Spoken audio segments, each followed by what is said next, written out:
नमस्कार दोस्तों, जैसा कि आप लोगों को पता है ऑफिस सुपरिटेंडेंट की पोस्ट इस बार सीजीएल के थ्रू फर्स्ट टाइम इंट्रोड्यूस हुई है डायरेक्ट रिक्रूटमेंट में। तो इसके बारे में हम जानेंगे। कई वीडियो आपने देखा होगा, ये स्पेशल है कि इसमें आपको ऑल डिटेल्स प्रोवाइड किए जाएंगे कि क्या जो प्रोफाइल है, प्रमोशन क्राइटेरिया क्या है। सैलरी स्लिप यानी इसलिए रखा है ताकि एक मोटिवेशन है कि कितनी सैलरी आपको मिलेगी अगर आप as a fresher new joinee है ओएस के पोस्ट पे। ठीक है, तो एक एक करके हम देखते हैं। देखिए, अगर हम इसके बारे में जानें, ऑफिस सुपरिटेंडेंट के बारे में अगर हम जानेंगे तो देखिए इसमें क्या है कि पहले क्या था और अभी का क्या सीन है। पहले था ये 100% प्रमोशनल पोस्ट था ये। ठीक है, प्रमोशनल मीन्स कि पहले टीए ज्वाइन करते थे एसएससी सीजीएल के थ्रू और डायरेक्ट वो बनते थे ओएस। यानी पहले सीनियर टीए था, सीनियर टीए को मर्ज कर दिया तो वो ओएस हो गया। ठीक है, तो टीए से डायरेक्ट ओएस यानी 100% प्रमोशन का पोस्ट था। ठीक है, लेकिन अब क्या किया कि अब अगर 100 ओएस की वैकेंसी अगर क्रिएट होगी डिपार्टमेंट में तो 7:3 होगा कि 70 वैकेंसी जाएगी सीजीएल के थ्रू और 30 वैकेंसी प्रमोशन के थ्रू। तो दोनों तरीके से आप हालांकि बन सकते हैं ओएस, अगर आप टीए भी ज्वाइन करते हैं और डायरेक्ट भी आप आ सकते हैं इसमें ओएस के पोस्ट पे। अगर इसकी हम बात करें तो ये कौन सा पोस्ट है, ये group B non graduated post है।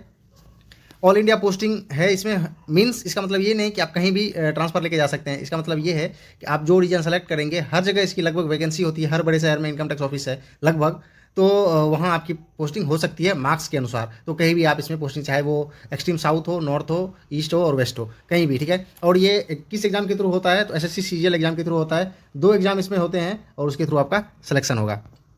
वर्क प्रोफाइल की बात करें, हालांकि जो अभी तक जिसने ज्वाइन नहीं किया डिपार्टमेंट को उसको आइडिया नहीं होता कि किस टाइप का वर्क होगा। तो मैं बता रहा हूँ, ये वैसे तो 100% देखा जाए तो डेस्क जॉब ही है। आपको मतलब ऑफिस ऑफिस में ही काम करना है, लेकिन नाम से इसे पता चलता है ऑफिस सुपरिटेंडेंट। हालांकि यहाँ यूनिफॉर्म नहीं है। ठीक है, सिर्फ नाम में सुपरिटेंडेंट है। ठीक है, यूनिफॉर्म नहीं होगा। लेकिन यहाँ मैंने फील्ड जॉब इसलिए रखा है कि आपको पता हो कि डिपार्टमेंट में अलग अलग सेक्शन होते हैं। तो अगर किसी स्पेशल सेक्शन में आपकी पोस्टिंग हुई, जैसे जीएसटी अगर है तो इंटेलिजेंस विभाग है, और इनकम टैक्स है तो इन्वेस्टिगेशन है। तो अगर इन्वेस्टिगेशन में आपकी पोस्टिंग हुई ओएस की पोस्ट पे, तो क्या होगा कि सर्च एंड सर्वे जब होता है तो आपकी फील्ड में जॉब लगेगी, यानी आपको बाहर का काम करना पड़ेगा और बाहर काम करना पड़ेगा।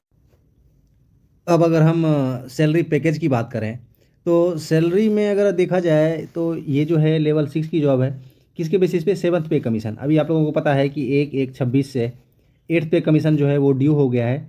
लेकिन वो कब रिपोर्ट आएगा बोला गया है, कमेटी 18 महीने में रिपोर्ट देगी, फिर उसके बाद डिसाइड करेंगे, तो देखा जाएगा। लेकिन अभी के लिए आप देख सकते हैं ये लेवल 6 की जॉब है और बेसिक पे इसका कितना होता है 35,400। हर जो है अलाउंसेज, हर पार्टिकुलर्स जो है वो इसी 35,400 पे कैलकुलेट होगा। डियरनेस अलाउंस देख सकते हैं आप कितना है, जो कि साल में 2 बार बढ़ता है, यानी जनवरी और जुलाई में। तो डियरनेस अलाउंस जो है वो अभी 58% है, जो किस पे मिलेगा, बेसिक पे इसका 58% होगा। एचआरए की बात करें तो एचआरए जो होता है वो 3 टाइप से अलॉट किया जाता है, XYZ, यानी 30, 20, 10% ऑफ बेसिक पे। तो एक्सिटी में जो एचआरए है, एक्सिटी का वो कौन कौन सा आएगा, जितने भी बड़े शहर जैसे दिल्ली, मुंबई, कोलकाता, चेन्नई, हैदराबाद, अहमदाबाद, पुणे, बेंगलुरु, ये सब जो है ये सब बड़े महंगे शहर हैं, तो इनको रखा गया है इसमें 30% वाले में। यानी सीधा सीधा है जो कि डीओपीटी का ऑर्डर है उसमें 50 लाख से ज़्यादा की जो पॉपुलेशन वाली सिटीज़ हैं वो एक्स कैटेगरी सिटी में आते हैं। हालांकि बहुत सारे ऐसे अभी शहर हैं जो कि हो गए हैं 50 लाख प्लस, लेकिन उनको अभी इसमें डाला नहीं गया, क्योंकि आपको पता है कि 2011 के बाद जनगणना हुआ नहीं है, तो ऑफिशियली अभी नहीं किया है, बहुत अपडेट होगा। लेकिन फिलहाल जो है वो 9 ऐसे सिटीज़ हैं जो कि 30% में आते हैं। फिर वाई कैटेगरी सिटी अगर है तो 5 लाख से 50 लाख वाले पॉपुलेशन वाली सिटी जो है उसमें 20% मिलता है एचआरए, और जेड में 10% मिलता है। ठीक है, टीपीटी की बात करें ये 2 तरीके से मिलता है।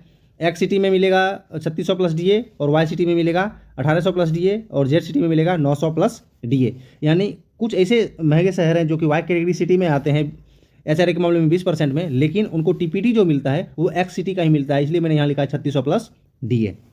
डीए यानी जितना डीए उस समय रहेगा, जैसे 58% है तो 3600 प्लस 3600 का 58% एक्स्ट्रा। अब एक्चुअल सैलरी स्लिप आप देख सकते हैं यहाँ कि देखिए पोस्ट है ऑफिस सुपरिटेंडेंट, ये फरवरी महीने की सैलरी है। देखिए बेसिक पे कितना है, जिस भी एम्प्लॉय की ये सैलरी है वो है 35,400, जैसा कि मैंने बताया।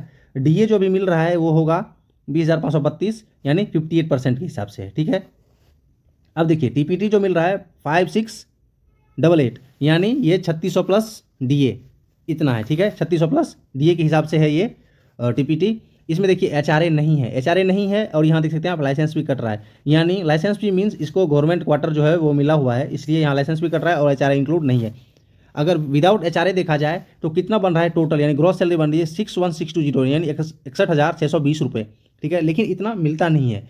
इसमें रिकवरी क्या है, कम क्यों है, कम यहाँ से आप देख सकते हैं। पहले प्रोफेशनल टैक्स कटता है 200 सारे एम्प्लॉय का, सिर्फ जो एक्स सर्विसमैन है और जो डिफरेंटली एबल्ड है उनके लिए नहीं कटता है, बाकी सबके लिए कटता है। फिर देखिए इंश्योरेंस वाले का 10, और ये जो मेन ये है एम्प्लॉय टियर 1 यानी जो NPS अभी देख सकते हैं, पहले ओल्ड पे था, अभी न्यू पेंशन स्कीम है, तो उसके तहत क्या है कि बेसिक पे प्लस DA इसका टोटल का 10% डिडक्ट होता है, ठीक है। तो यानी बेसिक देखिए 35,400 है और डियरनेस अलाउंस इतना है 20,532, दोनों को ऐड करके 10% जो आप कैलकुलेट करेंगे तो इतना आ जाएगा।